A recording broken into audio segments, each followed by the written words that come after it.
कब्रिस्तान पहुंचकर जो मंजर सबने देखा वो नाकाबिल यकीन था। नूर मोहम्मद की मैयत वाकई कब्र से बाहर पड़ी हुई थी। कब्र की हालत तबाह हाल थी, जैसे किसी ने बड़े वहशी अंदाज में उसे उखाड़ा हो। लोग हैरत ज़दा थे। कुछ बुजुर्गों ने आहिस्ता आहिस्ता कुरान पढ़ना शुरू कर दिया।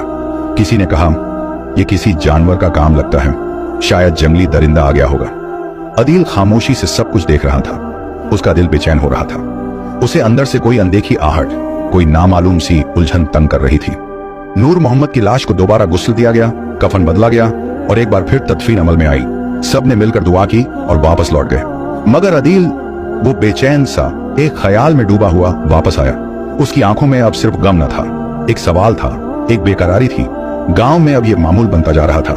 हर सुबह एक दहशत, एक लर्जा खेज खबर और नूर मोहम्मद की बेचैन कब्र। तीसरी सुबह जब फिर वही मंजर दोहराया गया तो गांव वाले खौफजदा हो गए।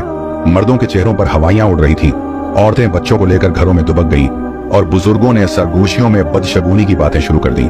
नूर मोहम्मद की मैयत को तीसरी बार दफनाया गया।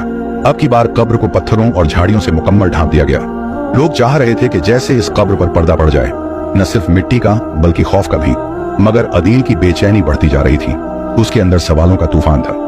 अगर ये सब किसी जानवर का काम होता तो इतनी बार, इतनी दुरुस्ती से और सिर्फ एक ही कब्र क्यों? वो शाम को गांव के पुराने बरगद के नीचे चुपचाप बैठा हुआ था। सूरज गुरूब हो चुका था, हवा में ठंडक थी, मगर अदील के माथे पर पसीना था।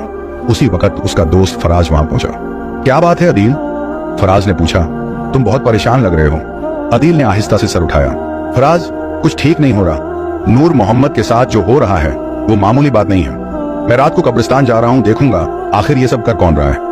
फराज ने हैरत से देखा, फिर फौरन बोला, मैं भी चलूंगा, हम दोनों पहरा देंगे। रात की तारीकी जैसे उनके इरादे की गवाह बन गई। दोनों दोस्त चुपचाप कब्रिस्तान की तरफ रवाना हुए।